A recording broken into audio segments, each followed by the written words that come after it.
Well, Wall Street billionaires are scrambling for a plan B after far-left Zohran Mamdani's mayoral victory. Business titans, including Steve Schwartzman, Jamie Dimon, Larry Fink, they met privately with President Trump at the White House and reportedly expressed interest in backing Elise Stefanik for governor in 2026.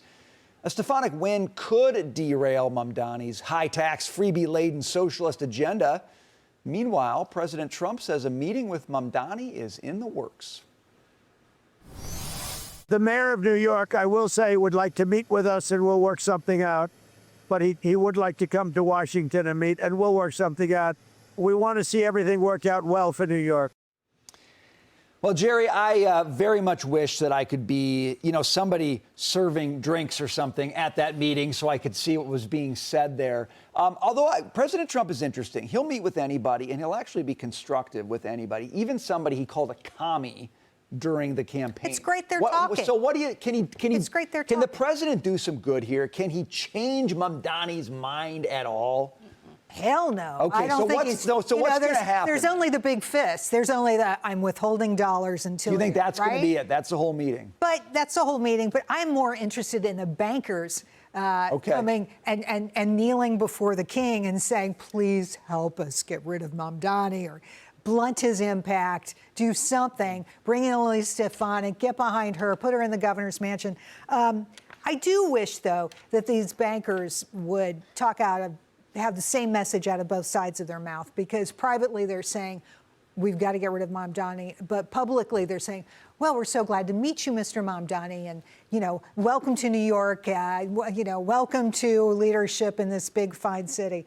I think they You want no more Mr. Nice Guy. You want them to say out loud what they say. I think what's going on is they have a lot of people who are consumers of their business products, who are in that age category, even here in New York City, who voted for Mamdani, and they're trying to make those people happy.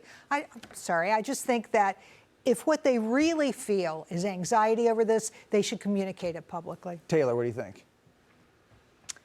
Love the conversation.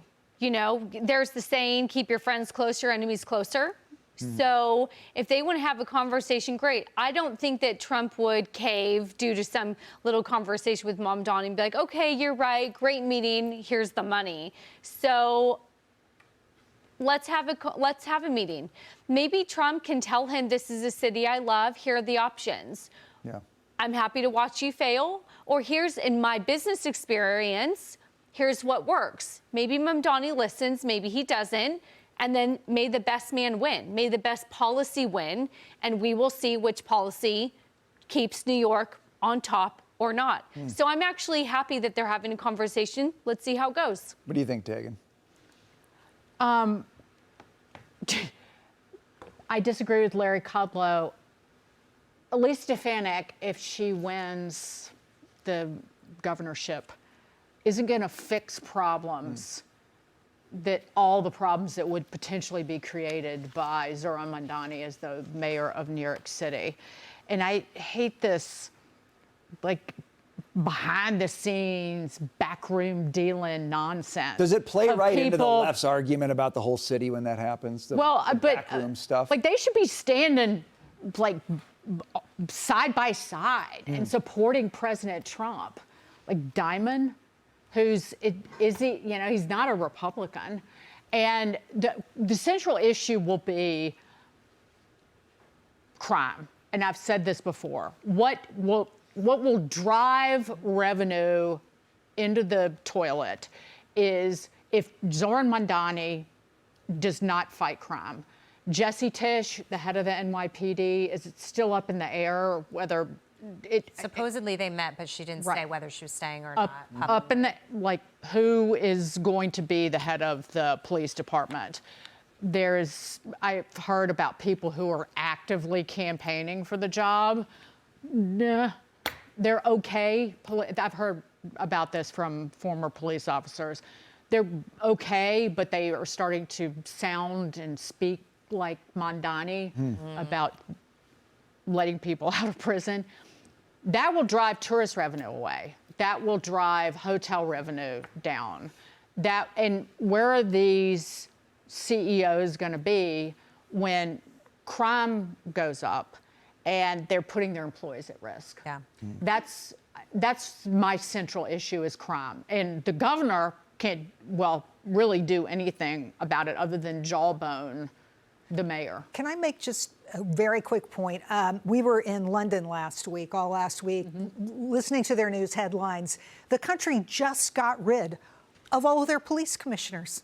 They're just going to let, the mayor and the councils run the police departments, run the issue of crime in that country. Imagine that. Is that where we're going next? I don't think Great Britain is an example you want to follow. All right, Jackie, can the president straighten out Mamdani? What's he going to do here? I'll get to that in 1 second. Right. I want to make a comment on the bankers, which is that most of them lean left, and it's usually for the purposes, if you look in their commentary, of social justice. That's because they make so much money that if they have to pay a little more, they don't really see it in their bottom line. But they should have been thinking about this all along, because as we've slowly been moving, and it doesn't happen overnight, and each progressive candidate becomes more and more left-leaning and more radical, this is how you end up with a Mamdani. So to be upset about it now, but to have been on that side promoting it the whole time is a little hypocritical for me. So that's one piece of this. On the Trump-Mamdani thing, I don't know if you guys saw the exchange live in Florida on the tarmac before Trump got on Air Force One last night. He made some really important points on the economy. He was talking about sanctions on countries that do business with Russia. He was talking about Venezuela and the drug trade and all these different things. But he was hysterical with the reporters. There was one reporter, and he literally said to her, "What outlet are you from?" And he said, "Oh, yeah, okay." And I'm paraphrasing here, not exactly, but he said something like, "You're a horrible reporter." And he called somebody else out. And we were sitting on set last night. We were laughing. I mean, he was just in rare form. So where am I going with this? Mamdani's not going to come into his office and, not be called out, especially it's not in public, it's behind closed doors. So if he says something completely ridiculous, he is going to be called out, I believe, to the nth degree by a president who really doesn't mince words when he's thinking something. It just comes right out of his mouth. I think Trump is going to read him the riot act. You think he's going to walk out of there with eyes wide like a deer in the headlights? He's going to get Zelensky'd. Okay. At least his go-to is smiling, apparently. So when Trump is mocking him openly to his face and ribbing him, like shivving him between the ribs, figuratively, he can just smile like, "Oh my God, I can't believe that he's doing this to me." Oh, and he's just gonna shrink on the inside. I can't wait. It'll be a Mamdani grimace in the Oval Office.